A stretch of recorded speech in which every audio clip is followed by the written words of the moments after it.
बहुत बहुत धन्यवाद। बैठ जाइए सब लोग।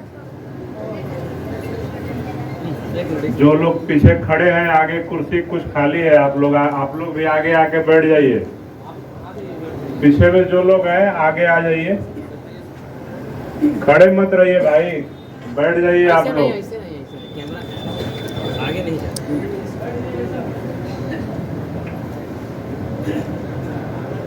तो सबसे पहले तो मैं यहाँ के जिला कमेटी के लोगों को धन्यवाद दूंगा कि आप लोगों ने भीम आर्मी का, मुझे लगता है कि नालंदा जिला में अब तक इससे बड़ा कोई हॉल में कार्यक्रम आप लोगों ने नहीं कराया था, लेकिन आप सब ने आज के इस कार्यक्रम को जो सफलतापूर्वक आयोजन किया है, इसके लिए मैं सबसे पहले धन्यवाद दूंगा। हमारे छोटे भाई भी हैं, रोशन कुमार जी, और ये मल्टी टैलेंटेड हैं, भीम आर्मी के कार्यकर्ता भी हैं, यूट्यूब भी चलाते थे, अभी पता नहीं यूट्यूब चला रहे हैं कि नहीं, लेकिन देखते हैं कि समाज के मुद्दे पे हमेशा सोशल मीडिया, यूट्यूब, फेसबुक के माध्यम से ही आवाज उठाते रहते हैं। और हैं प्रोफेसर विवेक कुमार जी उर्फ विवेकानंद जी, उनको भी बहुत बहुत धन्यवाद। और हैं सरयुग बौद्ध जी, तीसरे हैं रंजीत कुमार जी, नीरज कुमार जी, साहुल कुमार जी, अखिलेश अंबेडकर जी, महेंद्र जी, बुद्धदेव रविदास जी, जुबैर आलम जी, सोनू पासवान जी, सोनू चौधरी जी, उपेंद्र चौधरी जी, लाल किशोर रविदास जी, और तमाम आप सभी जिनका मैं नाम नहीं ले रहा हूं। हमारी माताएं भी हैं, बहनें भी हैं, हमारे भाई हैं, हमारे समाज के बुजुर्ग हैं, अभिभावक हैं, हमारे युवा साथी हैं, छोटे बड़े भाई जो भी लोग हैं, आप सबका भी मैं हार्दिक धन्यवाद करता हूं कि आप सब ने आज इस कार्यकर्ता सम्मेलन को आप सब ने तन मन और धन से सहयोग करके इस कार्यक्रम को आप सब ने सफल बनाया है। इसके लिए मेरे तरफ से तहे दिल से आप सबको धन्यवाद। जय भीम। और मैं अपनी बात रखने से पहले मैं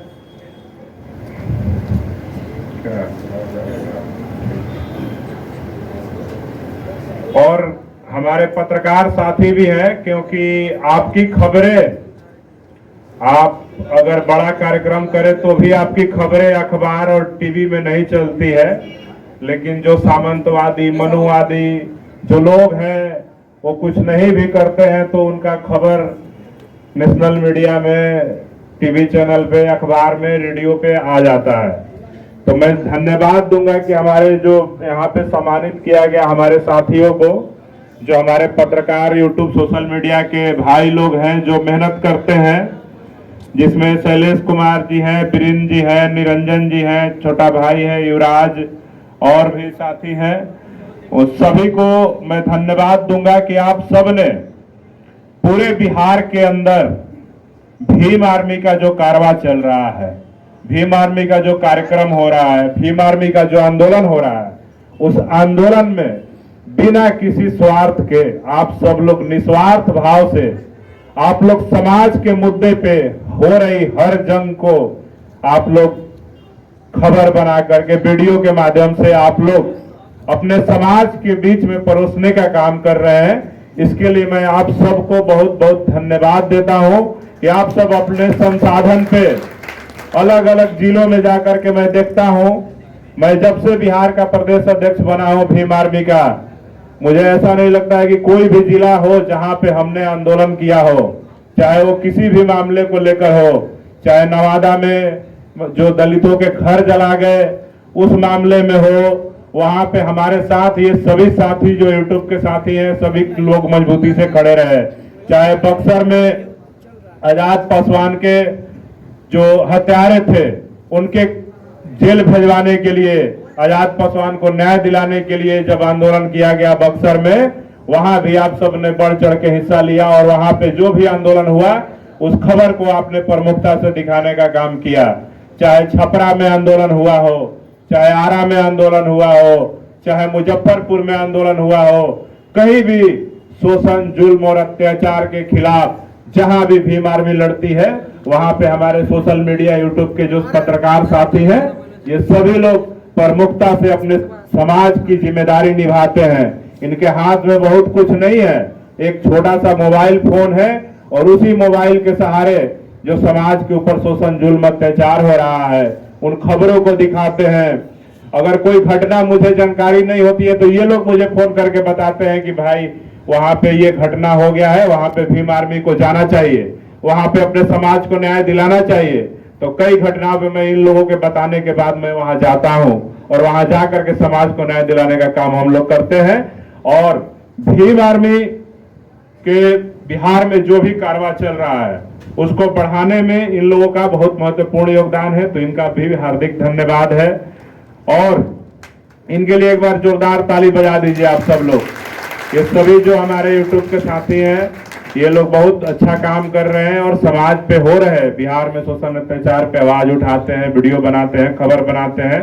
ताकि आपके समाज पे कहीं भी कोई घटना हो, कहीं बलात्कार की घटना हो, हत्या की घटना हो, शोषण की घटना हो, आगलगी की घटना हो, किसी का मार के हाथ पैर तोड़ दिया जाए उसकी घटना हो, वो तमाम घटनाओं पे आज इस सोशल मीडिया और इन यूट्यूब के पत्रकारों का देन है और बिहार में भीम आर्मी का संघर्ष का देन है कि जब बिहार में अमर ज्योति एक ट्वीट करता है किसी घटना पे तो बिहार पुलिस और आईबी के लोगों का तुरंत उस पर रिप्लाई आ जाता है और आईबी के लोग फोन करते हैं और पूछते हैं कि क्या दिक्कत है, क्या करना है, भीम आर्मी का क्या स्टेप है, वहां पे कितने लोग आंदोलन करने जा रहे हैं। तो ये भीम आर्मी का ताकत आप सब ने जो मिल करके बनाया है, इस ताकत को बढ़ाने में आप सबके सहयोग का मैं आभारी हूं कि इसी प्रकार से आज आप सब लोग जो नालंदा के बिहार शरीफ के इस मैरिज हॉल में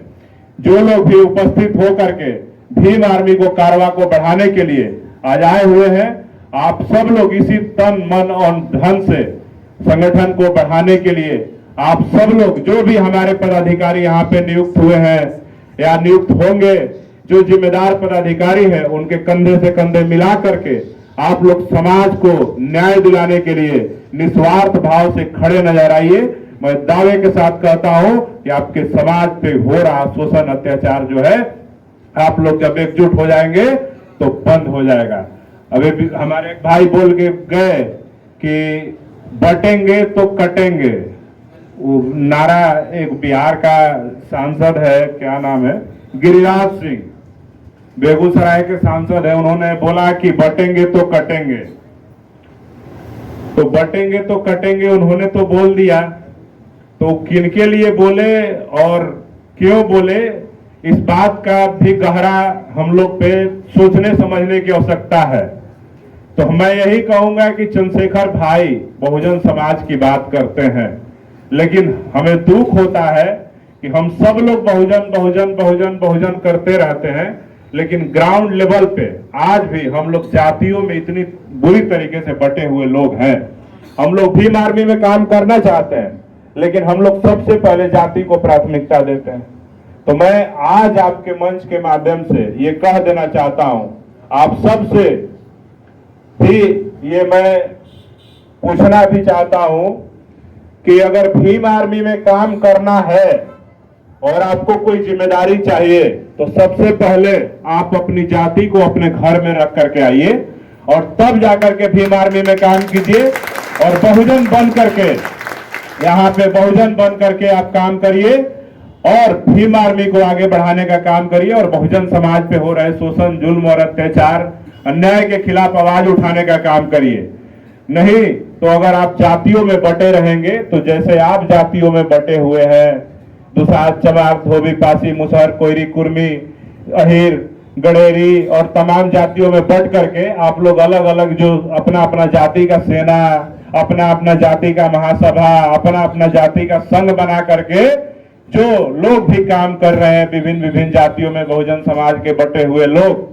उन्हीं लोगों के लिए जब आप लोगों को बटे हुए देख करके आरएसएस और नागपुर में बैठे हुए जो नागपुरी संतरे हैं, उन लोगों जब देखे कि ये लोग तो आपस में ही बटा हुआ है, कोई दलित भी बनने को तैयार नहीं है, यहाँ पे तो चमार दुसाध से भेदभाव कर रहा है, मुसहर से कर रहा है, धोबी से कर रहा है, पासी से कर रहा है, कोयरी से कर रहा है, कुर्मी से कर रहा है, हिर से कर रहा है, गडेरी से कर रहा है। तो आरएसएस वाला लोग देखा कि ये लोग के आरक्षण को हम तोड़ देंगे तो ये लोग तो ऐसे ही बटे हुए रह जाएगा, कुछ जाति को आरक्षण दे देंगे, कुछ को हटा देंगे, तो ये लोग आपस में लड़ते रहेगा जैसे ऐसे अभी लड़ रहा है। तो आप लोग ने देखा ना कि सुप्रीम कोर्ट ने एक फैसला दिया कि आरक्षण में वर्गीकरण होगा, आरक्षण में वर्गीकरण होगा। तो आरक्षण में वर्गीकरण, उप वर्गीकरण और क्लासिफिकेशन, पता नहीं क्या क्या सुप्रीम कोर्ट के जज सब फैसला सुना दिया कि आरक्षण में इस सबको बांट दो। क्यों? क्योंकि उन लोग को लग रहा है कि ये लोग आपस में एकजुट है ही नहीं, ये लोग तो आपस में संगठन बना लेता है, बहुजन कहता है अपने आप को, दलित कहता है, लेकिन ग्राउंड लेवल पे आज भी ये लोग दुसाध, चमार, धोबी, पासी, कोयरी, कुर्मी, अहिर, गडेरी में बटा हुआ है और ये लोग अलग अलग जाति में बट करके अपनी अपनी जाति के लिए काम कर रहा है, समाज के लिए काम नहीं कर रहा है। इसी का फायदा उठा करके मनुवादी, सामंतवादी जो जज कोलेजियम सिस्टम से बने हुए कलंक जज लोग हैं, सुप्रीम कोर्ट में बैठा हुआ जज लोग, वो लोग सरकार और आरएसएस के इशारे पे आपके आरक्षण में बंटवारा करने का काम किया, जिसके खिलाफ में आप सब फिर एक बार बहुजन बन करके 21 अगस्त की 2024 को भारत बंद में सड़कों पे आ गए थे ना। 21 अगस्त को भारत बंद के दिन आप सब बहुजन बन गए थे, लेकिन जब उस दिन वापस आप कार्यक्रम खत्म करके आए तो उस दिन आप घर पहुंचे होंगे तो बोलेंगे अरे वहां पे तो दुसाधवा नेतृत्व कर रहा था, वहां पे चमरवा कर रहा था, वहां पे धोबिया कर रहा था, वहां पसिया कर रहा था, उसके नेतृत्व में हम नहीं काम करेंगे। करते थे कि नहीं करते हैं? तो ये सब बात अगर आप करते हैं तो इस बात को आप भूल जाइए कि आपका आरक्षण, आपका संविधान सुरक्षित रह पाएगा। आपके सरकार और सुप्रीम कोर्ट और आरएसएस तीनों आपके अधिकार के खिलाफ इस देश में काम कर रही है। जब से भाजपा का सरकार आया है देश में कहा जा रहा है कि राम राज आ गया है, लेकिन इस राम राज्य में गिरिराज सिंह बोलते हैं कि बटेंगे तो कटेंगे। वो हमको लगता है कि वो अपने लोगों के लिए नहीं कह रहे हैं, क्योंकि गिरिराज सिंह की बेटा उनका नहीं है, गिरिराज सिंह की बेटी को आज तक आप देखे हैं कि कहीं रामनवमी के जुलूस में, कहीं काली पूजा के जुलूस में, कहीं दुर्गा पूजा के जुलूस में, कहीं सरस्वती पूजा के जुलूस में तलवार भांज रही है, कहीं बुलेट पे चढ़ करके कह रही है कि हिंदू एक हो जाओ। सिर्फ गिरिराज सिंह कह रहे हैं, उनकी बेटी जो है विदेश में पढ़ाई कर रही है और वो किनके बच्चों को कह रहे हैं कि बटेंगे तो कटेंगे, हिंदू एक हो जाओ। भैया, जब इस देश में सम्मान देने की बात आई, इस देश में जब संविधान नहीं था तो आप कोई हिंदू बन करके इस देश में नहीं रह रहा था। सब लोग वहां पे ब्राह्मण, क्षत्रिय, वैश्य और शूद्र में बटे हुए लोग थे। और दुख की बात है कि इस देश में जो हिंदू हृदय सम्राट बने घूमे हुए लोग, बड़े बड़े जो नेता भाजपा और आरएसएस के लोग बने हुए घूम रहे हैं लोग, उनके सारे आप घर में पता कीजिएगा तो वो आंदोलन में और वो रामनवमी के जुलूस में और झांकी में तलवार बांटने में, तलवार भांजने में, जुलूस निकालने में उनके बाल बच्चे सड़क पे नहीं आते हैं। वहां पे सड़क पे कौन आएगा? कोई जादव जी का बेटा, कोई कुर्मी जी का बेटा, कोई कुशवाहा जी का बेटा, कोई पासवान जी का बेटा भगवा मुरेठा बांध के, हाथ में तलवार लेके और जय श्री राम सड़क पे चिल्लाएगा। जब दंगा होगा तो उसी में से कोई दुसाध चमार मारा जाता है, दुसाध चमार मारा जाएगा, धोबी पासी मारा जाएगा, अहिर मारा जाएगा, कुर्मी मारा जाएगा। और दंगा जब होता है तो दंगा के नाम पे जेल भी जाने वाले लोगों का जब आप सूची निकालिएगा तो सूची में देखिएगा, अखबार में जब खबर छपेगा कि फलाना जादव, फलाना जादव, फलाना कुशवाहा, फलाना पटेल, फलाना पासवान जो है दंगा भड़काने में जेल चले गए बिहार शरीफ में, दंगा भड़काने में रोहतास में फलाना पासवान जी गए। कहीं आपको अखबार में नहीं पड़ेगा कि गिरिराज सिंह, पांडे जी, तिवारी जी, मिश्रा जी, चौबे जी, सिंह जी के बेटा लोग जेल जा रहे हैं। वो लोग खाली दंगा भड़का देते हैं, आते हैं भाषण दे देंगे कि बटेंगे तो कटेंगे, लेकिन वो लोग सड़क पे अपने बाल बच्चा को नहीं भेजेंगे। आप ही के भीड़ पे, आप ही के लोगों पे आ करके आज इस देश में बहुजन समाज का इतनी ताकत है। आप बता दीजिए, आपके वोट के बगैर इस देश का एक वार्ड पार्षद नहीं बन सकता है? बन सकता है? तो जब आपके वोट के बगैर इस देश का एक साधारण वार्ड पार्षद नहीं बन सकता है, फिर भी हम लोग को कह रहा है कि बटेंगे तो कटेंगे। अरे भैया, हम लोग बटे तो तुम लोगों ने शुरू से ही मनुस्मृति जब बनाया, मनु ने उसी समय तुमने हमको बांट दिया था शूद्र बना करके। देश के 6,743 अनुसूचित जातियों को और 4,000 से ज्यादा ओबीसी जातियों को बांट करके, विभिन्न विभिन्न जातियों में कर्म के आधार पर बांट करके तुमने हम सबको पहले ही बांट दिया, और अब कह रहे कि एकजुट हो जाओ। तो सही कह रहे हैं कि हमारे बहुजन समाज के लोगों, अगर तुम आपस में जाति के नाम पे बटोगे तो तुम्हारे कटने का तो मैं नहीं कह सकता हूं कि कटोगे, लेकिन तुम्हारे हक अधिकार छीन लिए जाएंगे, आरक्षण छीन लिया जाएगा। संविधान को जिस प्रकार से तोड़ मरोड़ करके इस देश में नया नया आर्टिकल जोड़ करके सरकार नए नए कानून संसद से पास करवा करके इस देश में जिस प्रकार से बहुजन समाज के खिलाफ काम कर रही है, आप सबको सोचने और सावधान होने की जरूरत है कि आज हम लोग अपनी जातियों में नहीं बंट करके, जिस प्रकार चंद्रशेखर आजाद जी पूरे बहुजन समाज की बात करते हैं, एससी, एसटी, ओबीसी, माइनॉरिटी, धार्मिक अल्पसंख्यक, मुसलमान, सिख, जैन, बुद्ध की बात करते हैं, उसी प्रकार से आप सबको एकजुट होकर के आप देखे होंगे कि चंद्रशेखर आजाद इस देश में अगर मुसलमानों का कहीं उनके ऊपर जुल्म, शोषण, अत्याचार हो रहा होता है तो इस देश में ओवैसी जी आए चाहे नहीं आए, लेकिन चंद्रशेखर आजाद सबसे पहले वहां चले जाते हैं कि नहीं जाते हैं? भीम आर्मी का कार्यकर्ता चला जाता है। किसी बौद्ध पे, किसी जैन पे, किसी सिख पे अगर कोई शोषण अत्याचार की बात आ जाए, उनके अधिकार की कटौती की बात आ जाए, उनके मान सम्मान के साथ खिलवाड़ की बात आ जाए, तो सबसे पहले इस देश में कोई पहुंचता नहीं है, पहुंचता है वहां पे भीम आर्मी, आजाद समाज पार्टी और चंद्रशेखर आजाद के जैसे इस देश में हजारों कार्यकर्ता, हमारे जैसे लोग जो काम कर रहे हैं, वो लोग वहां पे पहुंच जाते हैं और बिना किसी से कहे पूछे शासन प्रशासन से अपने मान सम्मान के लिए लड़ जाते हैं। यही बहुजन समाज की ताकत है और इस ताकत को आपको बना करके रखना होगा, तभी जाकर के आपके हक, अधिकार, संविधान, आरक्षण, आपका मान सम्मान सुरक्षित रह पाएगा। नहीं तो इसी देश में आपको पता है कि चंद्रशेखर आजाद जी इस देश में भारत के आजादी के 75 वर्षों बाद भी 3 बार जेल जाना पड़ा, पता है ना? 3 बार जेल गए। पहली बार 16 महीना जेल में रहे। किस लिए गए थे जेल, पता है आप लोग को? पहली बार जब जेल गए थे तो सबीरपुर जो घड़कौली गांव है चंद्रशेखर आजाद जी का, वहां पे हमारे समाज के ऊपर शोषण अत्याचार किया गया, हमारे घरों को जला दिया गया, जैसे नवादा में जलाया गया था। हमारे बहनों के साथ मारपीट किया गया, किसी का हाथ तोड़ दिया गया, किसी का पैर तोड़ दिया गया, हमारे ही समाज के लोगों की। लेकिन दुख की बात है कि उत्तर प्रदेश के जिस जाति के मुख्यमंत्री कुर्सी पे बैठे हुए हैं, उन्होंने उनकी जाति के लोगों के गुंडों ने जो अत्याचार किया था, उन ठाकुरों को बचाने के लिए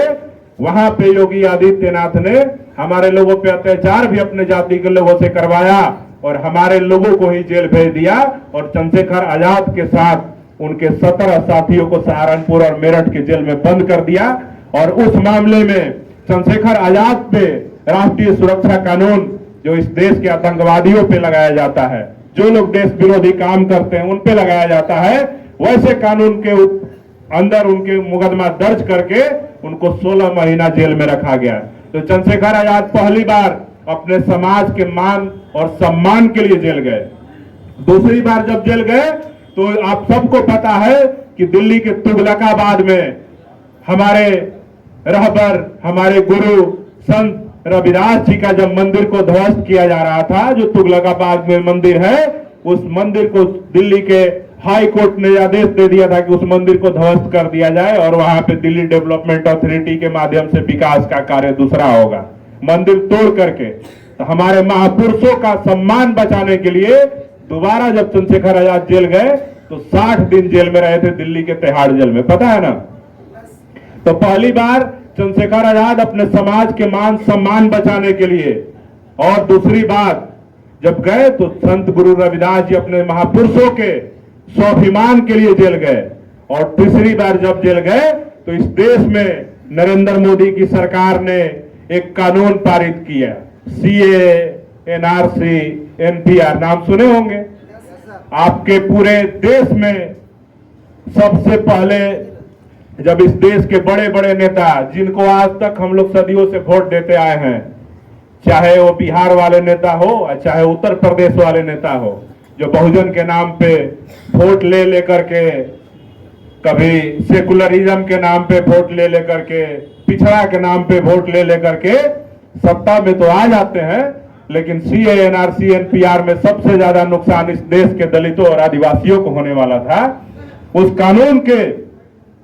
फायदे और नुकसान कोई समझा नहीं, लेकिन चंद्रशेखर आजाद ने जब उस कानून का बढ़िया से अध्ययन किया तो उन्होंने देखा कि सीए और एनआरसी, एनपीआर में कागज मांगने की बात हो रही है कि जिनके पास 1972 के पहले का, 75 के पहले का खतियान होगा, जमीन होगा, उन सबको इस देश में रहने दिया जाएगा, उनको भारत का नागरिक माना जाएगा। जिनके पास नहीं होगा उनको डिटेंशन कैंप में भेज दिया जाएगा, यानी कि जेल में भेज दिया जाएगा। तो सरकारी डाटा कहता है कि इस देश